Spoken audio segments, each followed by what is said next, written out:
Welcome to Science Wala. I am Pramod to give you one shot in vapor pressure in solution. देखो ये solutions की जो topic है ये थोड़ी सी कॉम्प्लिकेटेड हो जाती है क्योंकि यहाँ पे जब हम दो लिक्विड को मिक्स करते हैं दो अलग अलग लिक्विड्स को अलग अलग का मतलब है दोनों की जो इवापोरेशन रेट है वो अलग होती है, दोनों की जो वेपर प्रेशर है वो अलग होती है। Every solvent every liquid evaporates to some extent, चाहे वो अल्कोहल हो, चाहे वो पानी हो, चाहे वो बेंजीन हो, टोल्यूइन हो, एसीटोन हो, हर सारे लिक्विड्स इवापोरेट करते हैं, मतलब वो वेपर में कन्वर्ट करते हैं रूम टेम्परेचर पे, है ना। रूम टेम्परेचर पे जब कोई लिक्विड इवापोरेट करता है ना, आपने उसे गर्म नहीं किया है, वो रूम का जो हीट है उसी को लेकर के वो उसके सरफेस की जो मॉलिक्यूल्स है वो उसमें इतनी काइनेटिक एनर्जी आ जाती है कि वो सरफेस को छोड़ देता है ना। तो ये जो छोड़ देता है मॉलिक्यूल्स वो क्या बन जाता है, वो वेपर बन जाता है, वेपर मॉलिक्यूल्स बन जाती है और वो सरफेस के ऊपर जमा हो जाता है। तो यहाँ पर मैंने एक एग्जाम्पल लिया है दो लिक्विड का, मैंने नाम रख दिया है लिक्विड का ए और बी, है ना। मैंने दो लिक्विड लिया है और दोनों का नाम मैंने रखा है A liquid and B liquid. It may be alcohol, it may be water, it may be acetone, it may be toluene, it may be benzene, कुछ भी हो सकते हैं। तो हम बाइनरी सॉल्यूशन की बात कर रहे हैं। बाइनरी का मतलब होता है जब आप दो लिक्विड्स को, दो कंपोनेंट को मिक्स करते हो तो हम कहते हैं बाइनरी। बाई मतलब टू, हाँ, दो लिक्विड्स को मिला करके जो सॉल्यूशन बनाते हैं उसे बाइनरी सॉल्यूशंस कहते हैं। ओके, तो सबसे पहले आप देखो, हमने ये जो एक छोटा सा डायग्राम बनाया है, यू कैन सी बहुत सारे चीज़ें हैं इसमें लिखा हुआ है, क्योंकि ये वन शॉट था तो एक ही बार में मैं चाहता था कि सारे सॉल्यूशंस की जो फॉर्मूला है, सारी जो कंसेप्ट है वो एक ही फिगर में समा जाए। और ये ज़रूरी भी है क्योंकि अलग अलग टॉपिक तो आप पढ़ लेते हो, लेकिन सारे टॉपिक को जब मर्ज करोगे तो एक कॉन्सेप्ट डेवलप होना बहुत ज़रूरी था। सो मैंने फाइनली एक काम किया है कि मैंने एक शॉर्ट में वन फिगर में ही सब कुछ डालने की कोशिश किया, ताकि जब आप न्यूमेरिकल सॉल्व करो, ताकि जब आप इस पे सोचो कभी, है ना, थिंक करो, थिंक ओवर करो सॉल्यूशन पे, तो आपको कोई कन्फ्यूजन ना हो। देखो, तो सबसे पहले कम टू द पॉइंट, हमने दो लिक्विड को मिला दिया है। ये जो लिक्विड है इसमें दो तरह की लिक्विड्स है, ए लिक्विड और बी लिक्विड। ओके, और सबसे पहले यहाँ देखो क्या लिखा है मैंने, number of moles of liquid A, मतलब ए लिक्विड है, Na is the number of moles of liquid A, है ना। एक्चुअली आप लिक्विड लोगे, वाटर लोगे तो उससे कितने मोल लिया आपने, है ना। तो मोल, अच्छा, मोल निकालने के लिए क्या फॉर्मूला आप इस्तेमाल करते हो, बहुत आसान है। टोटल मास गिवन मास, जैसे वाटर आपको दिया मैंने 100 ग्राम वाटर और कहा कि भैया बताओ इसका नंबर ऑफ मोल क्या है, 100 ग्राम पानी को में कितना मोल है। तो कुछ नहीं, बहुत आसान है नंबर ऑफ मोल निकालना। आप वाटर का मॉलिक्यूलर मास निकाल लो, उसके लिए वाटर का मॉलिक्यूलर फार्मूला मालूम होना चाहिए। किसी चीज़ का मोल निकालने के लिए उसका मॉलिक्यूलर फार्मूला, जैसे कार्बन डाइऑक्साइड का मॉलिक्यूलर फार्मूला निकालने के लिए CO2 फार्मूला याद होना चाहिए, वाटर का मॉलिक्यूलर फार्मूला निकालने के लिए H2O मालूम होना चाहिए। तो मॉलिक्यूलर मास निकाल लो। मॉलिक्यूलर मास तो आप निकाल सकते हो किसी भी कंपाउंड का, आपने सीखा है लोअर क्लासेस में। और जितना भी मास दिया गया है 100 ग्राम पानी, तो 100 ग्राम को 100 को डिवाइड कर दो 18 से, क्योंकि 18 is the molecular mass of H2O।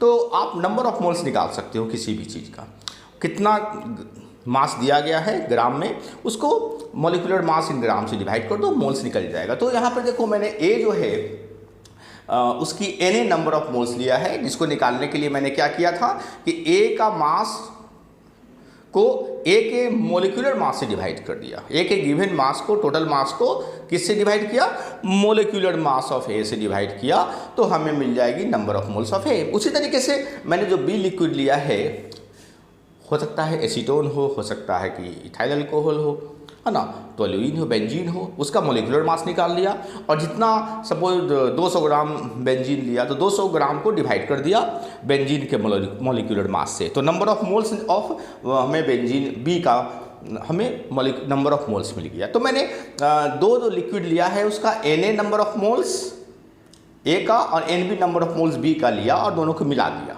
Mix कर दिया।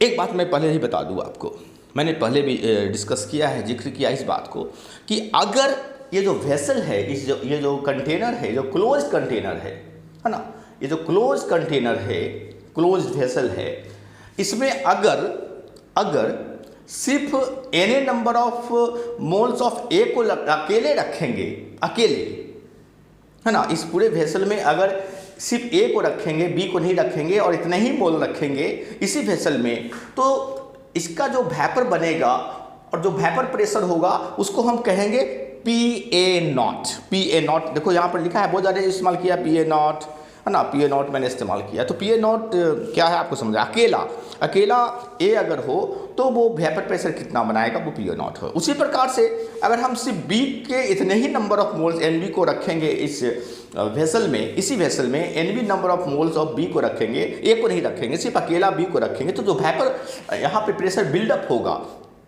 वो PV0 कहेगा। तो PV0 जहाँ मैंने इस्तेमाल किया है वो आपको कंफ्यूज नहीं होना चाहिए। तो PA0 PV0 आपको मालूम होना चाहिए। PA0 और PV0 क्या है, किसी भी लिक्विड का, किसी भी कंपोनेंट का अकेले का vapour pressure in the vessel, right. अब आगे बढ़ते हैं। तो मैंने क्या किया, ए का Na नंबर ऑफ मोल्स लिया, बी का Nb नंबर मोल्स लिया और मिक्सअप कर दिया। याद रखना, Na जब अकेला था इसी कंटेनर में, ए जो अकेला था, ए का Na मॉलिक्यूल्स अकेला था, ए का Na नंबर ऑफ मोल्स जब अकेला था तो वो वेपर प्रेशर बना रहा था PA0। बी का Nb मॉलिक्यूल्स बी का Nb मोल्स अगर अकेला था इस वेसल में, तो जो अकेला वेपर प्रेशर बना रहा था वो PB0 था, PB0। लेकिन जब हम दोनों को मिला देते हैं, मिक्स कर देते हैं, तो इसके ऊपर जो वेपर प्रेशर बनेगा वो बन जाएगा P total PA plus PB, ना कि PA0 प्लस PB0। देखो अकेला का PA0 और PB0 था, जब दोनों अकेला था तो वेपर प्रेशर कितना बना रहा था, PA0 PB0। लेकिन जब दोनों मिल गया तो total vapour pressure PA0 PB0 नहीं रहा, वो बन गया PA प्लस PB। PA क्या है, partial pressure of vapour pressure, यहाँ वेपर जो बन रही है इसकी पार्शियल प्रेशर ऑफ ए का पार्शियल प्रेशर PA और B का पार्शियल प्रेशर जो यहाँ पे है वो PB है। ओके, सो सबसे पहले आप ये देखो कि हमने जो तो टोटल वेपर प्रेशर जो होता है वो उस पर असर पड़ जाता है। मतलब मैं कहना चाहता हूँ कि जब A अकेला रहेगा तो वेपर प्रेशर PA0 बनाएगा, बी अकेला रहेगा तो वेपर प्रेशर अकेला PB0 बनाएगा, लेकिन जब दोनों मिल जाएगा तो टोटल वेपर प्रेशर जो है वो कुछ अलग ही हो जाता है, वो हो जाता है P टोटल, जिसको हम लोग कहते हैं PA plus PB। PA plus PB पे बाद में आएंगे। सबसे पहले आप यहाँ देखो कि चूंकि मैंने इस सॉल्यूशंस की बात करते हैं, हम बात कर रहे हैं solutions of A plus B की बात कर रहे हैं, पहले जो लिक्विड फेज की बात कर रहे हैं, है ना। पहले हम यहाँ पे डिस्कस कर ले पूरी अपनी।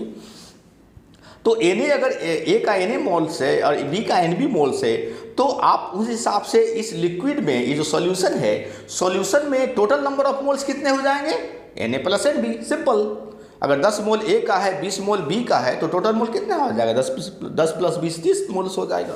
तो total number of moles simple आप जोड़ दो Na प्लस Nb, मतलब इसमें total number of moles AB का Na प्लस Nb हुआ। बहुत बड़ी बात तो है नहीं, सिंपल बात मैंने बताया। और एक बात जो इम्पॉर्टेंट बात, मोल फ्रैक्शन। इस सॉल्यूशन में A का Na मोल्स है, B का Nb मोल्स है, तो मोल फ्रैक्शन ऑफ A निकालने के लिए हम क्या करते हैं, तो A के नंबर ऑफ मोल्स को total number of moles Na plus Nb से डिवाइड कर देते हैं, तो ये निकल जाता है XA। XA means mole fraction of A, that is XA Na upon Na plus B। मतलब ये हो गया मोल फ्रैक्शन ऑफ A। XA मतलब mole fraction of A in liquid, in solution. जो सॉल्यूशन है, सॉल्यूशन के अंदर A का मोल फ्रैक्शन XA है, जो Na number of moles of A divided by total number of moles. उसी प्रकार से सॉल्यूशंस में बी जो है वो उसका मोल फ्रैक्शन कितना है उसको कहेंगे XB और XB कितना होगा तो number of moles of B को डिवाइड करेंगे टोटल नंबर ऑफ मोल से। तो ये सॉल्यूशंस के अंदर का मोल फ्रैक्शन है, किसका, A का और B का। A का मोल फ्रैक्शन सॉल्यूशन के अंदर XA है, B का मोल फ्रैक्शन सॉल्यूशन के अंदर XB है। ओके, ये हो गई सॉल्यूशन की बात। अब जरा हम सॉल्यूशन के ऊपर आते हैं। सॉल्यूशन के ऊपर क्या है, वेपर है। वेपर तो इवापोरेट जो हो रहा था वो चूंकि क्लोज वेसल है ना, तो सारा वेपर उसी के अंदर जमा हो जाएगा, बाहर तो एटमॉस्फेयर में जाएगा ही नहीं। ओके, सो ये तो वेपर बंद हो गया, वेपर उसी क्लोज वेसल के अंदर ही रह गया, स्केप नहीं कर पाया।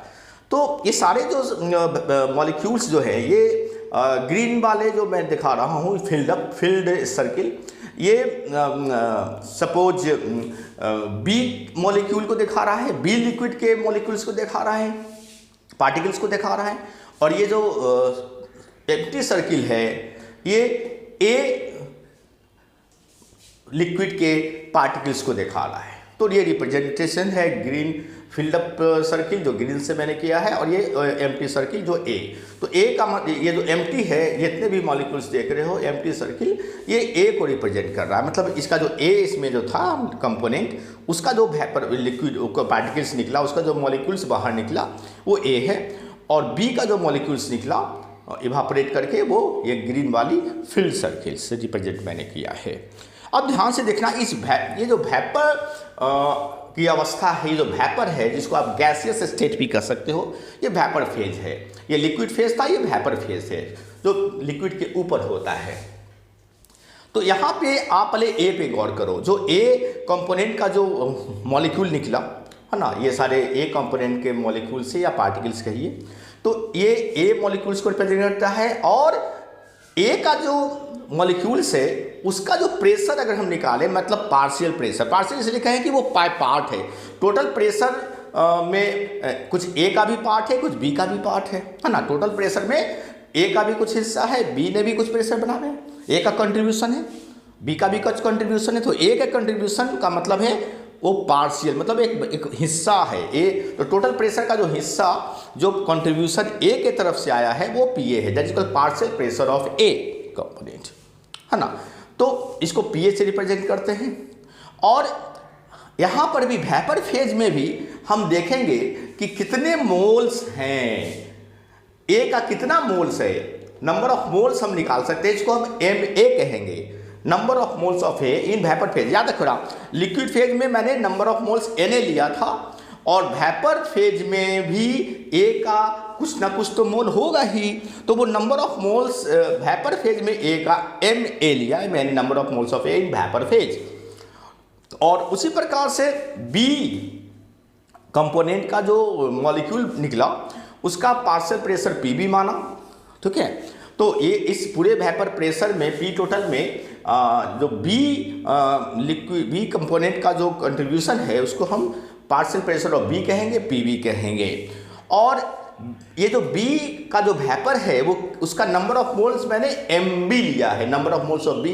यहाँ पर मैंने NB लिया था, यहाँ को, तो यहाँ पर भी नंबर ऑफ मोल्स लिक्विड में NB है, लेकिन वेपर में उसी कंपोनेंट का जो नंबर ऑफ मोल्स है वो है MB। ओके, वेपर फेज का अलग होता है नंबर ऑफ मोल्स। तो उसी प्रकार टोटल नंबर ऑफ मोल्स कितना हो जाएगा वेपर फेज में, total number of moles vapour phase में कितना हो जाएगा, तो ए का MA और बी का MB दोनों को जोड़ दिया तो MA plus MB, total number of moles vapour phase में MA प्लस MB हो जाएगा। तो अगर हमें टोटल नंबर ऑफ मोल्स मालूम है वेपर फेज में, तो हम मोल फ्रैक्शन ऑफ ए भी निकाल सकते हैं, जिसको हम बोलेंगे YA। देखो, mole fraction of A in vapour phase is termed as Y A, जिसको कैसे निकालेंगे, तो simple number of moles of A by total number of moles of vapour phase, मतलब MA प्लस MB को जोड़ देंगे, ए का और बी का जो नंबर ऑफ मोल्स है वेपर फेज में MA और MB को जोड़ देंगे, तो YA मतलब mole fraction of A in vapour phase by A, that is MA upon MA plus MB। उसी प्रकार से बी जो है, बी का जो वेपर है उसका मोल फ्रैक्शन कैसे निकालेंगे, YB, है ना। कैसे निकालेंगे, number of moles of B divided by total number of moles.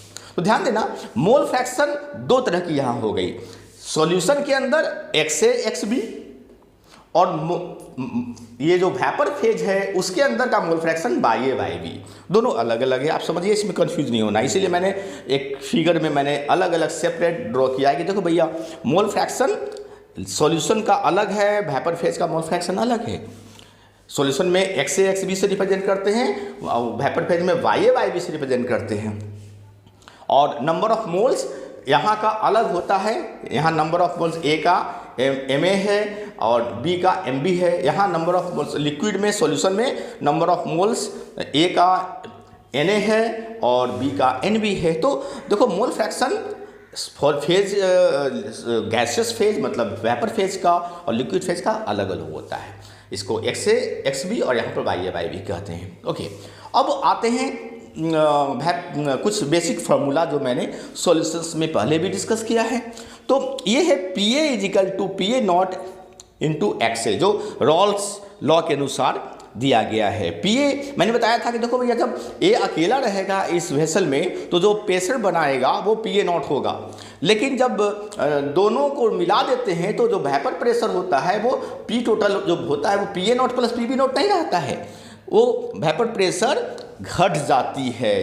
A का जो PA जो है, जो पार्शियल प्रेशर ऑफ A है वो अब PA नॉट नहीं रहेगा। जो A का जो वेपर प्रेशर था अकेले में वो PA नॉट था, लेकिन जब B के साथ वो आ गया तो अब वेपर प्रेशर A का कम होकर के PA कहलाएगा। और ये PA का वैल्यू कितना होगा, PA equal to PA naught into XA, mole fraction of A।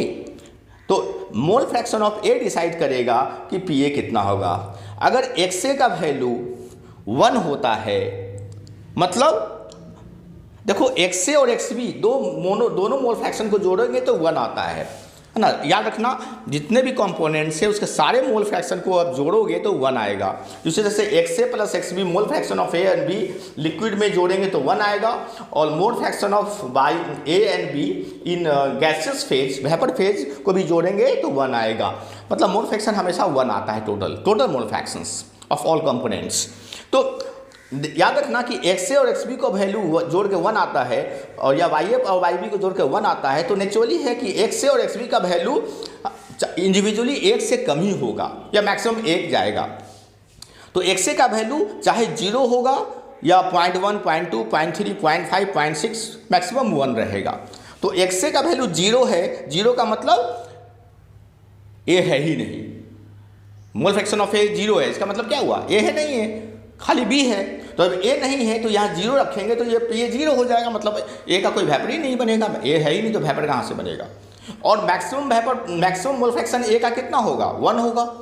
1 का मतलब क्या होगा, ये B है ही नहीं, A अकेला है, तभी तो इसका 1 होगा, क्योंकि दोनों को जोड़ करके 1 आना चाहिए। तो अगर ये 1 है तो ये जरूर 0 होगा, मतलब B है ही नहीं, मतलब A अकेला है। तो यहाँ 1 रखोगे तो 1 इंटू PA नॉट क्या होगा, PA नॉट, मतलब वेपर जो पार्शियल वेपर प्रेशर हो जाएगा वो PA नॉट बन जाएगा। मैंने बताया भी था कि जब A अकेला रहे, A सिर्फ रहेगा तो total vapour pressure PA naught होगा।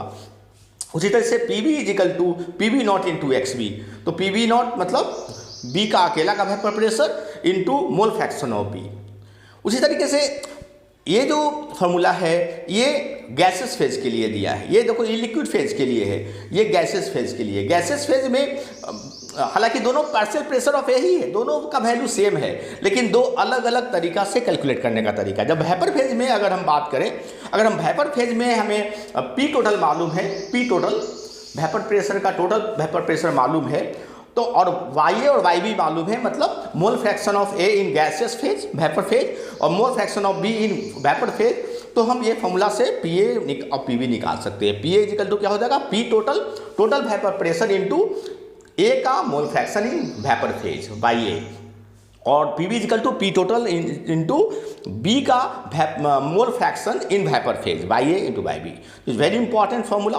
ओके, नाउ ये जो फार्मूला है P total is equal to, ये रॉल्स लॉ में मैंने प्रूव भी किया है पिछले वीडियो में, आप जरूर उसको वॉच कीजिए। It's very important formula, important है, न्यूमेरिकल के लिए भी काफ़ी इंपॉर्टेंट है। तो P total is equal to PA naught, देखो इसमें PA नॉट मतलब A का अकेला vapour pressure, plus P V naught minus P A naught, B का अकेला वेपर प्रेशर माइनस ए का अकेला vapour pressure multiplied by mole fraction of B. मतलब आपको सिर्फ एक का मोल फ्रैक्शन मालूम हो बी का तो आप पी टोटल निकाल सकते हो, यहाँ का टोटल प्रेशर। और उसी तरीके से अगर आपको सिर्फ मोल फ्रैक्शन ऑफ ए मालूम हो तो देखो फॉर्मूला क्या है, पी बी नॉट अकेला बी का vapour pressure, P A naught minus P B naught A का अकेला vapour pressure minus P B naught B का अकेला वेपर प्रेशर माइनस करके एक्स ए मतलब मोल फ्रैक्शन ऑफ ए से मल्टीप्लाई कर देंगे तो बी तो पी तो निकल जाएगा। तो चाहे ए का मोल फ्रैक्शन मालूम है चाहे बी का मोल फ्रैक्शन मालूम है, किसी एक का मोल फ्रैक्शन मालूम है तो आप पी टोटल यहाँ का टोटल वेपर प्रेशर निकाल सकते हो। और ये तो मैंने बताया ही है कि number of sum of mole fractions हमेशा 1 होता है। तो देखो ये इन शॉर्ट मैंने आपको सारे फॉर्मूला सॉल्यूशंस की जो न्यूमेरिकल्स के लिए काफ़ी इंपॉर्टेंट है, कंसेप्ट के लिए इंपॉर्टेंट है और जो बिखरा हुआ था सारा फॉर्मूला है ना, वो मैंने एक जगह कलेक्ट करके आपके लिए ये बनाया है। Hope you must have understood, आपको समझ में आया होगा और आप इससे लाभ उठाएंगे, है ना। Okay, bye.